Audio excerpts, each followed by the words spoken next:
Assalamualaikum warahmatullahi wabarakatuh. Waalaikumsalam. Alhamdulillahirabbil alamin wassalatu wassalamu ala asyrafil anbiya'i wal mursalin wa ala alihi wa sahbihi ajma'in. Qala Allah Ta'ala bil Qur'anil Karim, bismillahirrahmanirrahim. Innallaha wa malaikatahu yusholluna 'alan nabi ya ayyuhalladzina amanu shallu 'alaihi wa sallimu taslima. Jadi kita baca hadis yang seterusnya daripada kitab Fadail Bis-salati 'alan Nabi sallallahu alaihi wasallam, fadilat pada berselawat kepada Nabi Muhammad sallallahu alaihi wasallam. Jadi yang saya bacakan di sini yaitu terjemahan daripada hadis-hadis yang terdapat di dalam kitab Dalailul Khairat. Lafaz hadis saya tak sebutkan. Jadi kalau tuan-tuan, puan-puan, muslimin muslimat ingin melihat lafaz hadis tersebut, tengok dalam kitab Dalailul Khairat, naskah yang lama.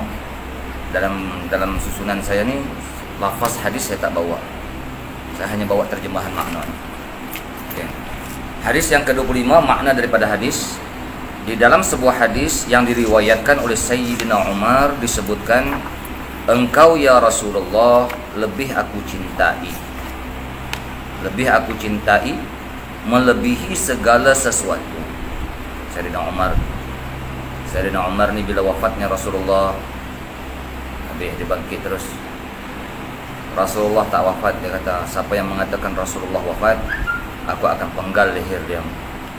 Rasulullah hanya pergi bermunajat kepada Allah Subhanahu wa taala sama seperti Nabi Musa alaihi salam, dan dia akan kembali. Itu perkataan. Itu orang panggil bahasa apa tu? Bahasa rindu, bahasa cinta. Memang Rasulullah dah wafat. Bukan dia tak redha dengan takdir Allah Subhanahu wa taala, tapi bahasa rindu, bahasa cinta Sayyidina Umar dia jadi macam tu. Okey ya.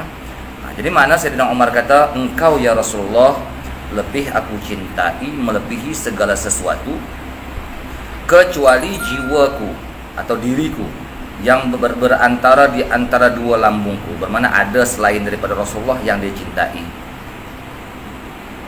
Lalu bersabda Rasulullah, engkau belum disebutkan mukmin yang sempurna. Sebab apa? Sebab ada kasih kepada selain daripada Rasulullah. Dia kasih pada jiwa dia. Belum mukmin yang sempurna sehingga engkau cintai daripada jiwamu. Jadi mana? Habiskan cinta jiwamu, tak usah habiskan semua kosong sesuatu, hanya cinta tadi kepada Rasulullah sallallahu alaihi wasallam dan kepada Allah Taala. Maka Umar berkata, demi zat yang telah menurunkan kitab kepada engkau, Allah Ta'ala lah, sesungguhnya engkau ya Rasulullah paling aku cintai melebihi jiwaku yang berada di antara dua lambung aku. Kemudian baginda bersabda, sekarang hai Umar, telah sempurnalah iman kamu. Jadi kesempurnaan iman tadi apabila seseorang mencintai, mengenali Rasulullah. Itu orang panggil kesempurnaan iman. Itu yang selalu saya sebut. Apa dia? Tak akan sempurna iman seseorang melainkan dia kena mengetahui dua perkara. Apa dia? Awal makhluk yang dijadikan, iaitu Nur Muhammad. Kedua, asal kejadian tubuh dia zuhir, yang mana asal kejadian tubuh zuhir dia pun dizuhirkan daripada Nur Muhammad sallallahu alaihi wasallam. Kan? Iaitu Nabi Adam alaihi salam. Jadi hakikat segala sesuatu pun, semua Adam ke, lain daripada Adam ke, semua zuhir daripada Nur Muhammad sallallahu alaihi wasallam. Jadi meletakkan kasih sayang tersebut kepada Rasulullah melebihi segala-galanya. Kenapa melebihi segala-galanya? Sebab dialah rahsia Allah Taala. Dialah asirisari isairil asma'i was sifati. Nabi Muhammad atau Nur Muhammad itulah rahsia yang berjalan pada sekalian asma' dan sifat. Apa dia? Sekalian asma' wa sifat, sekalian zuhir dan sekalian yang batin. Habis, tak ada apa dah. Okey, habis. Itu hadis yang ke-25.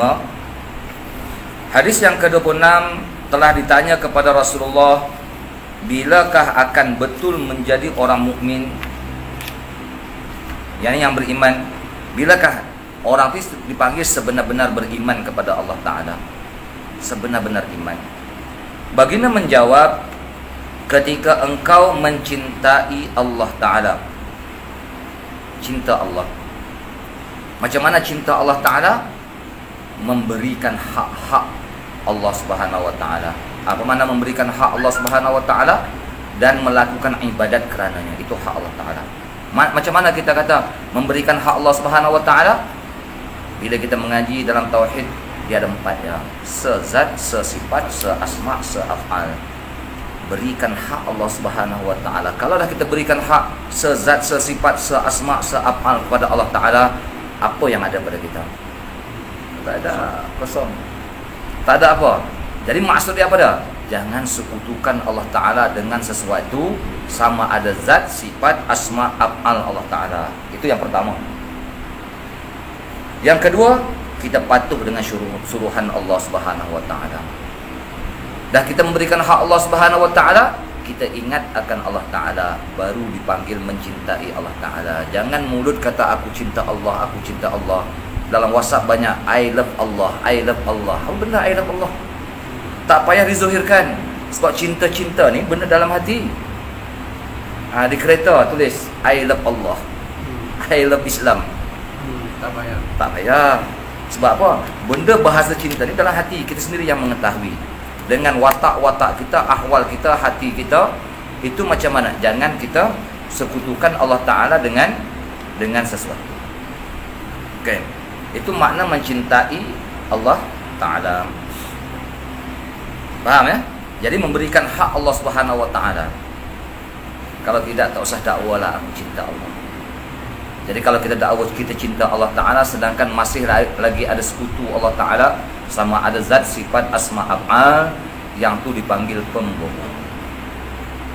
Pembohong dalam hidup kita. Jadi kita tak mau. Mulut, hati tak pun. Okay.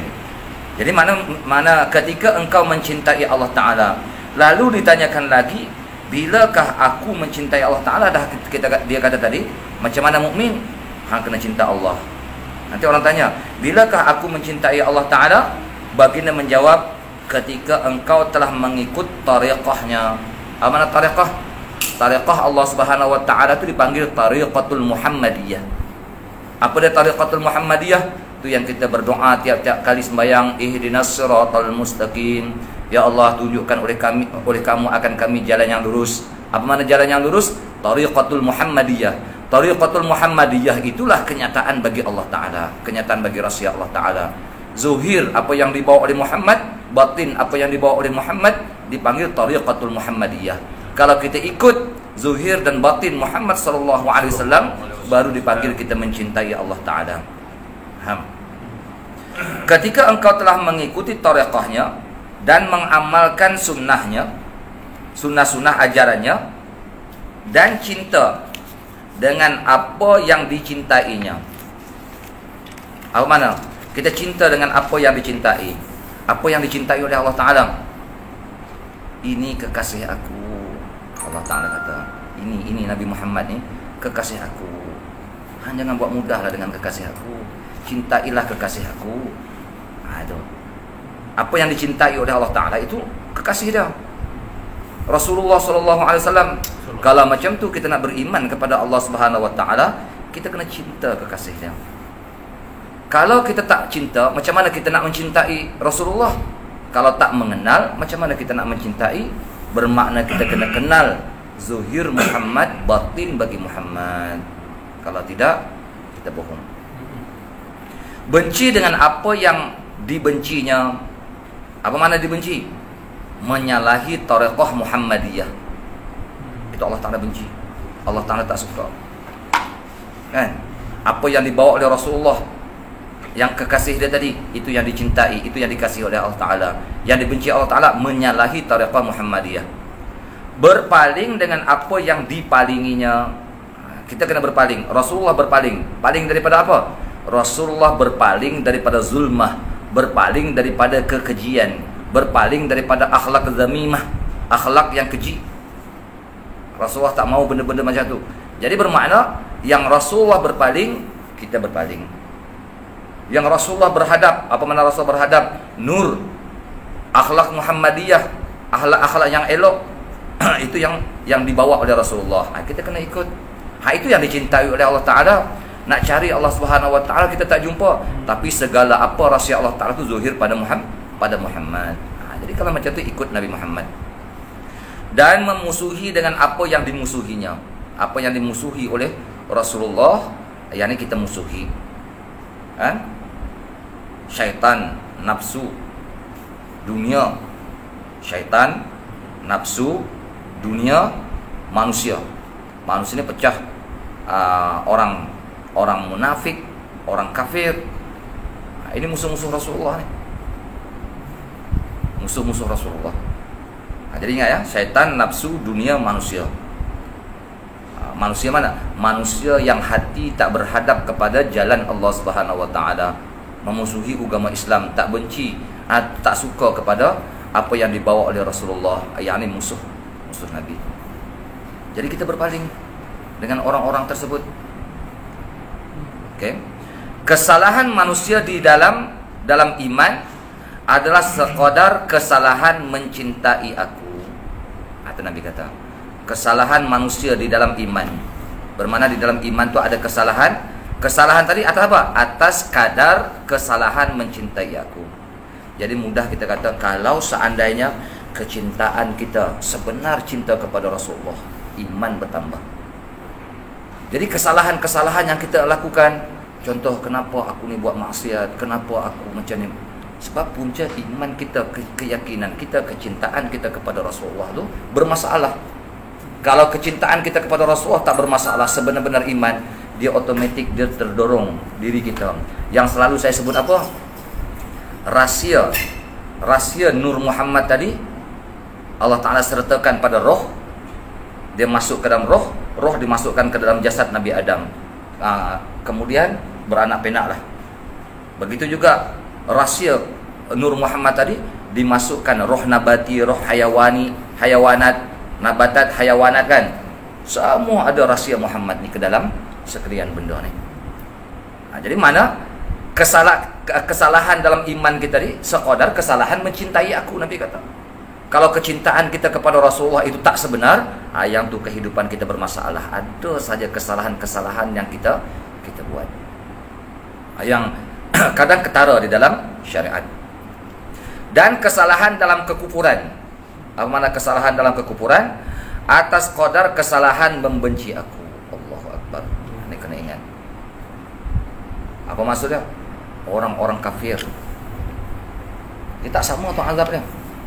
Kadang ada yang kafir ni apa dah? Kafir ni maksiat yang paling besar.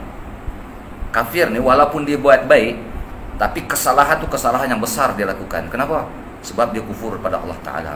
Tapi orang kufur pun ada martabat. Martabat macam mana? Kadang dia kufur duduk saja dalam kekufuran, dia pun apa yang dibuat oleh Islam tak peduli pun. Bermakna dia tak membenci. Tapi kalau dia kafir, dia membenci pula agama Islam, membenci Rasulullah, cuba menjahanamkan agama Islam, yang ini lagi berat. Sekadar kesalahan membenci aku, kekufuran tadi. Allah Ta'ala kata, kesalahan membenci Nabi Muhammad SAW. Ada orang kafir yang benci Nabi Muhammad, yang menghina Nabi Muhammad, menghina Quran. Yang tu berat kan? Kafir tu dah berat dah namanya. Tapi dengan sebab ada kebencian tadi, itu yang Allah Ta'ala lagi berat. Begitu juga kalau kita membenci, kita orang Islam membenci Nabi Muhammad, menghina, merendahkan Nabi Muhammad SAW. Yang ni, yang tu kesalahan-kesalahan yang Allah Ta'ala tutup. Dia tak terpandang makrifat. Dia tak terpandang makrifat kepada Allah Subhanahu Wa Ta'ala.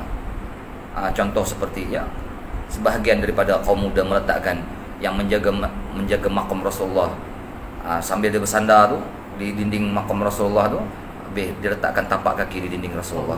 Allahu Akbar. Yang ni benda apa? Letak tapak kaki macam kita tunggu bas dekat bus stand, letak sandal, lepas tu tapak kaki letak kat belakang. Yang tu Islam dia. Tapi hang jawablah.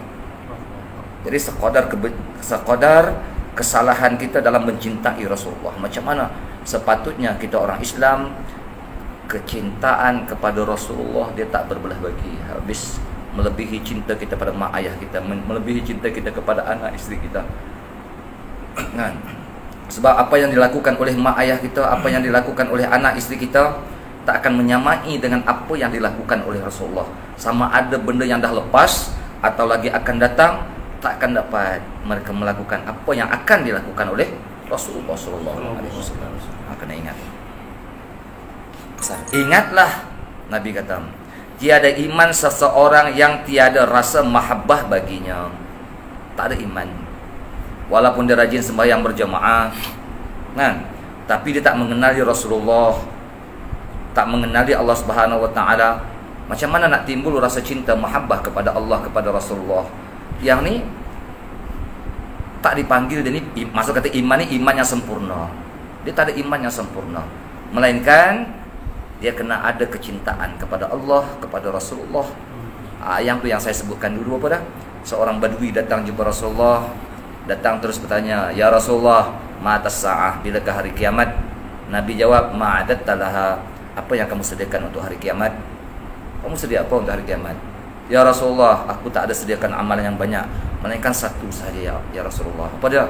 Cinta aku kepada Allah, cinta aku kepada Rasulullah tak berbelah bagi. Nabi kata apa? Al-mar'u ma'aman ahab. Ingat, seseorang itu akan bersama dengan orang yang ia kasih. Nabi dia bagi jaminan kepada badui tadi, kamu akan bersama dengan aku pada hari kiamat. Bukan amalan banyak. Kita orang mengaji, kadang mengaji syariat ni, dia pandang amalan banyak, dengan sembahyang sunat dia, dengan zikir, dengan baca Quran dia kata amalan dia banyak, dia rasa dia dah, yang tu semua syirik. Faham? Bukan saya kata melemahkan semangat untuk orang melakukan amal ibadat, dah. Tapi kita beramal ibadat ni yang lidah kita boleh bercakap, tangan kita boleh bergerak, mata kita boleh melihat, telinga kita boleh mendengar. Semua itu adalah rahsia sir Muhammad yang Allah Ta'ala masukkan ke dalam diri kita. Berterima kasih kepada Rasulullah. Wa syukruka fardun alal umami. Berterima kasih akan kamu ya Rasulullah itu fardu, kewajiban di atas sekalian umat. Terima kasih kepada Rasulullah. Yang ke-27, ditanya Rasulullah sallallahu alaihi wasallam, aku menyaksikan ada orang yang beriman yang sudah khusyuk dan ada yang belum khusyuk. Apa yang menjadi sebab hal tersebut? Khusyuk hati tetap, ada yang tak khusyuk. Contoh dalam sembahyang. Maka jawab Nabi, barang siapa merasakan kelazatan iman. Mana kelazatan iman? Salasun man kunna fihi wajada halawatul iman. 3 perkara. Apabila kita dapat salah satu daripada 3 perkara ni, kita akan mendapat kemanisan iman. Apa dia salah satu dia? Ayyuhibbal amana yuhibballah wa rasulahu. Kasih ia akan Allah Ta'ala dan Rasul. La yuhibbu ma siwahuma. Tiada kasih barang yang melaini keduanya. Dia tak kasih barang yang melaini pada kedua, hanya kasih dia kepada Allah dan Rasul. Bermakna kasih kepada Allah dan Rasul bermakna kena mengenal. Kalau tak kenal, dia tak akan kasih, mulut saja. Itu orang panggil kelazatan iman, kemanisan iman seseorang akan dapat, maka akan menjadi khusyuk. Yang tu bila kita mengenal Allah, mengenal Rasulullah, dengan zikir kita apa semua, dia akan tetap ingatan kita di dalam sembahyang, ingatan kita kepada Allah, kepada Rasulullah. Bahkan disebutkan dalam kitab Al-Mawsi'atul Yusufiyah, karangan ulama Jordan, dia kata Sayyidina Abu Bakar, Sayyidina Umar, ya Rasulullah bertanya, ya Umar, ya Abu Bakar, apa yang kamu ingat di dalam sembahyang pada sezaman dengan Rasulullah? Jawab Umar, Abu Bakar, ya Rasulullah, tiada aku ingat di dalam sembahyang daripada awal aku takbir sampai salam, melainkan kami hanya teringat mukamu saja ya Rasulullah. Tapi kenapa muka Rasulullah? Muka Rasulullah tu, itulah rahsia Allah Subhanahu wa taala, sebab dia sezaman dengan Rasulullah. Mereka dapat memandang. Jadi kita ingat dalam sembahyang, kalau kita sekarang ni ingat Allahu. Tapi dia pun sezaman dengan Rasulullah, mereka ingat Rasulullah. Yang tu mereka memandang, wallahu alam. Ditanya kepada Sayyidina Ali, Uwais Al-Qarni bertanya, ya Ali,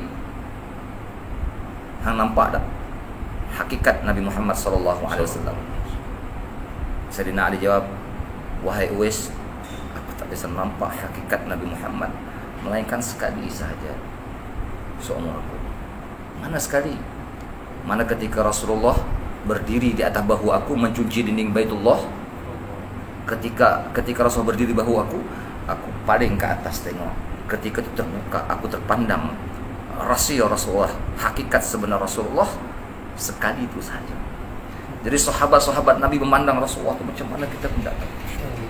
Dia menjadi bayangan bagi zil, kenyataan bagi Allah Subhanahu wa taala, rahsia Allah Subhanahu wa taala. Wallahu a'lam. Terlampau hebat. Yang kalau dapat memandang Rasulullah, confirm dapat memandang Allah Subhanahu wa taala, sebagaimana doa dalam kitab Dalailul Khairat ini insyaallah kita akan terangkan. Jadi bermakna kalau seandainya merasakan kelazatan iman, maka akan menjadi khusyuk. Dan siapa yang tidak merasakan kelazatan iman, maka menjadi tidak khusyuk. Lalu ditanya lagi, dengan cara apa agar boleh memperolehi atau mengusahakannya? Macam mana nak dapat kemanisan iman tadi? Dengan jalan usaha. Baginda bersabda, dengan benar-benar sungguh-sungguh cinta Allah. Cinta Allah Ta'ala. Jadi Allah Ta'ala ni, saya dah bagi misal selalu, ibarat macam arus listrik. Nak pegang tak boleh, nak tengok tak boleh. Tapi Allah Ta'ala menyatakan arus listrik itu disalurkan kepada tembaga dah. Betul tak? Kemudian tembaga nak pegang tak boleh, disalut tembaga tersebut dengan getah penebat dia tu. Itulah bandingannya. Tembaga tu ibarat Nur Muhammad. Ibarat disalut. Macam mana? Disalut. Itu rahsia-rahsia Muhammad tadi mengalir dalam tubuh, di dalam sekalian benda. Sekarang kita boleh pegang. Ni Muhammad, bukan Muhammad Nabi Muhammad. Kenyataan rahsia Muhammad yang boleh kita pegang, yang boleh kita lihat, semua. Bandingan dia macam tu. Jadi kita kena mengenal mana nak cinta Allah Ta'ala, sungguh-sungguh cinta kepada Allah Ta'ala. Jadi nak mencintai Allah Ta'ala, kena mencintai Rasulullah. Nak mencintai Rasulullah, kena kasih kepada sekalian makhluk. Kenapa kasih kepada sekalian makhluk? Sekalian makhluk ni semua rahsia-rahsia Muhammad. Rahsia Muhammad ada tak pada seluruh makhluk? Mana ada satu benda terlepas daripada sir Muhammad sallallahu alaihi wasallam? Tak ada. Semua ada rahsia. Tu orang sufi sebahagian nak angkat kaki kepada makhluk, nak tunjuk, nak maki macam ni pun dia pun rasa gerun. Kenapa? Bila tunjuk maki haram jadah, contoh kita kata macam tu. Kita kata macam tu. Sebenarnya hang maki siapa tu? Allah. Maki sir Muhammad sallallahu alaihi wasallam. Kalau maki sir Muhammad sallallahu alaihi wasallam, memaki Allah Taala. Memaki Allah Taala. Ini orang-orang sufi. Dia memandang macam tu. Lalu ditanya lagi, dengan cara apa agar boleh mencintai Allah? Baginda bersabda, dengan mencintai Rasulnya. Ini yang saya sebut tadi, ibarat elektrik, tembaga, lepas tu penebat kat luar tu yang las getah dia tu. Maka dari itu, carilah redha Allah dan Rasulnya dengan jalan mencintai keduanya. Cintai Allah Ta'ala, cintai Rasulullah. Kita ikut patuh syariat dia, banyak mengingati dia. Ingat Allah, ingat Rasulullah. Ikut tariqah Muhammadiyah. Lepas tu kena kenal, kena mengaji sampai mengenal Allah Subhanahu wa taala, mengenal Rasulullah. Mengenal Allah Subhanahu wa taala sampai tak boleh nak cerita. Faham? Al-wasiluna ilallah al-alimun nabi. Orang yang sampai kepada Allah Ta'ala, al-alimun nabi. Orang yang mengetahui tentang Allah Ta'ala, tahu tentang Allah, bukan nak cerita hakikat Allah. Tentang Allah. Apa makna tentang Allah? Rahsia-rahsia Allah. Itu baru dipanggil orang yang mengenal Allah Ta'ala. Jadi bahasa dia, kalau tak mengenal Rasulullah, tak akan dapat mengenal Allah Ta'ala. Semua bohong. Mulut kata cinta Allah, tapi tak mengenali Rasulullah, zuhir dan batin Rasulullah, yakni pembohong. Mulut kata cinta Allah, sebenarnya bukan cinta Allah. Okey, jadi mana cinta kepada Allah Ta'ala? Cinta kepada Rasulullah. Ditanya kepada Rasulullah sallallahu alaihi wasallam, siapakah keluarga Nabi Muhammad? Tu keluarga Nabi Muhammad tu siapa dia? Kita tahu keluarga Nabi Muhammad, tempat kita panggil Sayyid, Syarif, Syarifah. Itu keluarga Nabi Muhammad. Tapi nak disebutkan sini keluarga Nabi Muhammad tu siapa dia? Kita tengok. Termasuk dak kita ni. Yaitu keluarga Nabi Muhammad tu orang-orang yang kami semua disuruh mencintainya, memuliakan dan berbuat baik kepada mereka. Kami disuruh buat baik kepada keluarga Nabi Muhammad, cinta kepada keluarga Nabi Muhammad. Siapa dia? Jawab baginda. Keluarga Nabi Muhammad tu ialah Ahlus Safa. Siapa Ahlus Safa? Ahlus Safa orang yang ikhlas. Orang-orang yang ikhlas. Apa makna orang yang ikhlas? Dia tak terpandang kepada yang lain tiap-tiap sesuatu, melainkan hanya terpandang kepada Allah Ta'ala. Faham? Dia tak terpandang, oh diri aku alim, kita pandang aku hebat ni, aku kaya, anak apa, aku megah, ada pangkat besar. Yang tu bukan Ahlus Safa. Orang yang tak ikhlas. Ikhlas ni mana tak terpandang melainkan kepada Allah. Itu mana ikhlas. Jadi jalan dia apa dah? Allah Ta'ala dah bagi jalan. Rahsia Nur Muhammad sudah mesra ke seluruh alam. Jadi pandang seluruh makhluk, nyata Muhammad. Muhammad itulah sebagai rahsia bagi Allah Subhanahu Wa Ta'ala. Jadi bila kita pandang kepada makhluk, yang ni orang panggil syuhud kita kepada Allah Ta'ala. Betul tak? Nak cari Allah tak jumpa, tapi terpandang kepada rahsia Allah Subhanahu Wa Ta'ala. Ikhlas macam tu. Dia ikhlas tak boleh nak nyatakan ke mulut. Ni aku bantu hang ni, ikhlas ni. Tu tak ada percaya tu.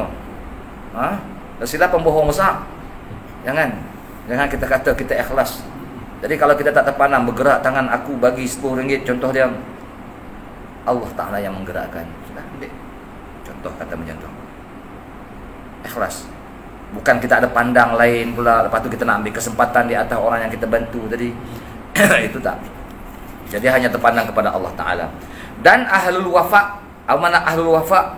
Wafa ni mana orang yang menepati janji. Ahlus safa wal wafa.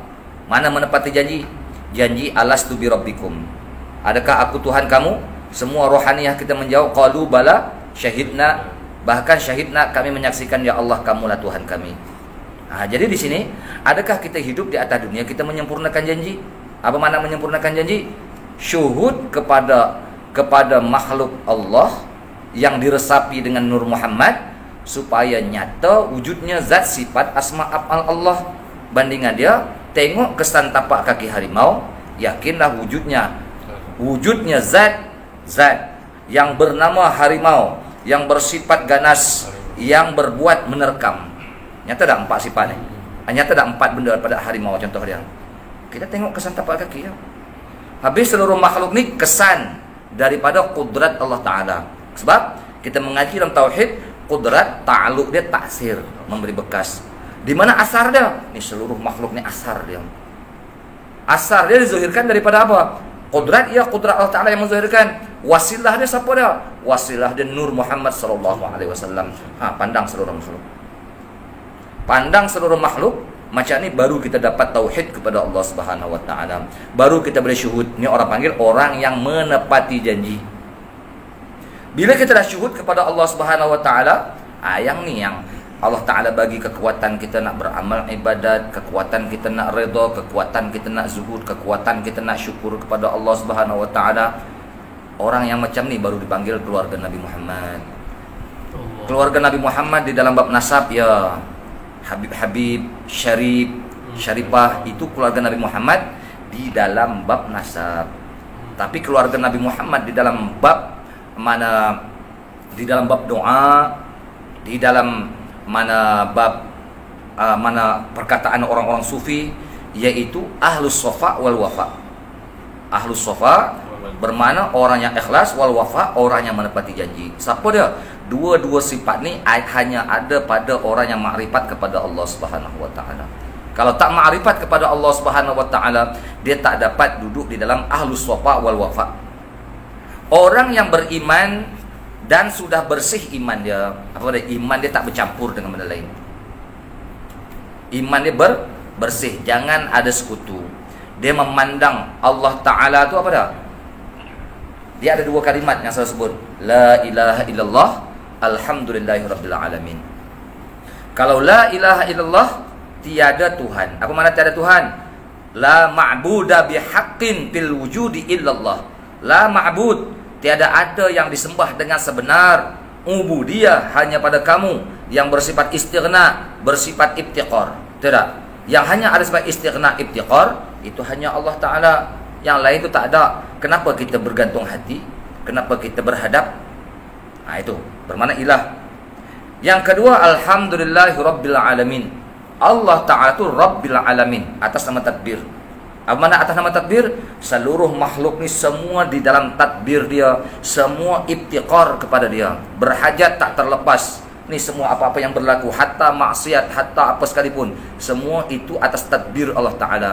Kalau kita memandang orang melakukan maksiat, itu atas nama tadbir Allah Subhanahu wa Ta'ala. Kalau Allah Ta'ala tak gerakkan tubuh badan dia untuk melakukan maksiat, dia pun tak boleh nak buat maksiat. Tidak. Jadi terpandang di situ apa dah? Rabb Allah Ta'ala tu. Apa dia? Murabbi, atas nama tadbir Allah Subhanahu wa Ta'ala. Bukan dia. Zuhir syariat dia lah buat salah. Zuhir syariat kalau orang buat maksiat, bermakna salah tak? Salah. Tapi di batin kita memandang, itulah nama tadbir Allah Ta'ala yang selalu saya sebut apa dah? Nyatalah sifat jalal Allah Ta'ala. Orang taat pula kita nampak tadbir Allah Ta'ala juga, nyatalah sifat jamal Allah Ta'ala. Itu cara hati kita memandang. Bukan kita disuruh menghukum. Orang ni hebat dah, banyak amal ibadat, pukul 3 pagi dah bangkit dah tahajud dia dah. Itu dia. Tapi hati kita, tiba-tiba kita rasa kehebatan orang yang melakukan amal ibadat. Syirik tak kita? Syirik kita tak mau tu. Jangan kita rasa hebat. Sudah kita terpandang, Allah, kamu yang Allah. Apa dia? Allah Ta'ala yang mentadbir, yang bernama Al-Mun'im. Apa makna Al-Mun'im? Memberi nikmat supaya dia dapat melakukan amal ibadat. Kalau Allah Ta'ala tak beri nikmat, boleh tak dia melakukan amal ibadat? Dia tak boleh nak buat amal ibadat. Kamulah yang bernama Al-Muntakim, ya Allah. Sebab itu nyata orang tadi buat maksiat. Itu cara kita memandang. Okey, faham ya? Jadi mana yang beriman dan sudah bersih imannya dan amalnya, apa dia? Yakni keluar daripada penglihatan makhluk, tak nampak dah makhluk. Itu yang saya kata tadi, siapa yang mentadbir, menggerakkan kita, bukan daripada makhluk. Nampaklah seorang tu bagi menderma, nah aku bagi hang 10,000 buat. Ya, orang ni yang bagi. Tapi sebenarnya yang bernama Al-Mu'ti, Mu'ti itu mana yang memberi, itu siapa dia? Allah Ta'ala yang bernama Al-Mu'ti. Ya, segi zahir syariat kita pandanglah terima kasihlah kepada orang yang memberi tadi. Tapi hakikat kita berterima kasih, bersyukur kepada Allah Ta'ala. Yang itu baru sebenar iman. Kita terpandang, orang ni bagus, orang ni baik, dia banyak menderma di sini, contoh dia. Ya, memang betul. Kita berterima kasihlah atas zahir syariat. Tapi pada batin syariat, nyatalah Tuhan yang bernama Al-Mu'ti. Contoh dia macam tu. Yakni keluar daripada penglihatan makhluk semata-mata hanya untuk Sang Khalik. Bermakna di makhluk tak ada apa pun. Bukan dia bernama Al-Mu'ti yang memberi. Hakikat Al-Mu'ti itu Allah. Kita nak pandang macam tu. Hati kita hanya terpandang kepada Allah Ta'ala. Dan terus menerus muraqabah. Apa makna muraqabah? Mengintai-ngintai. Tahu mengintai-ngintai? Kucing ni kalau dia nampak tikus depan tu, dia, atau burung, dia bergerak slow, dia tengok, dia tak berhenti tu, tengok, bergerak pelan. Bila dah dekat, dia sambak, dia melompat. Betul tak? Itu makna muraqabah. Begitu juga kita. Jadi bila sebut saja muraqabah ni, hati kita sentiasa memandang apa yang Allah Ta'ala zuhirkan. Dalam hati kita ingat Allahu, Allah. Hati kita sentiasa memandang. Ini bagi perjalanan orang-orang sufi apa dia? Menjaga waktu. Jaga waktu macam mana jaga waktu? Benda yang dah lepas jangan fikir itu sudah berlaku. Benda yang lagi akan datang kita tak tahu. Apa yang kita pandang ni yang sekarang tengah berlaku ni, apa yang Allah Ta'ala takdirkan untuk kita. Adakah kita di dalam keadaan taat atau di dalam maksiat? Itu yang kita pandang sekarang. Apa yang ni orang bagi muraqabah. Hati kita ingat Allah, mata kita pandang apa yang berlaku pada diri kita, apa yang berlaku di persekitaran kita, supaya di situ kita nampak tajalli rahsia Allah Subhanahu wa Ta'ala. Ibarat macam kucing tadi lah, pandang slow, dia bergerak slow, dah dekat, tikus masih lagi tak sedar. Itu bahasa muraqabah. memandang rahsia-rahsia Allah Subhanahu wa taala yang berlaku di dalam ahwal kehidupan dia. Jaga waktu. Jadi menjaga waktu ni bila Madin? Jaga waktu ni jangan pergi jauh. Apa yang berlaku sekarang? Kita kena tengok apa yang berlaku sekarang. Adakah kita ni dalam taat Allah Taala atau maksiat? Kalau taat, alhamdulillah kenyataan sifatmu ya Allah. Contoh kita kata. Kalau maksiat, kalau Allah Taala sayang kepada kita, astagfirullahalazim, maksiatlah aku ni. Dia nak bagi sedar macam tu. Tu orang panggil bahasa muraqabah. Di sini bila kita muraqabah, zikir dalam hati sentiasa ingat, pandang terus tengok ahwal kehidupan yang berlaku sekitaran kita, lama-lama terbuka habis. Bahasa muraqabah paling mudah saya kata seperti kucing mengintai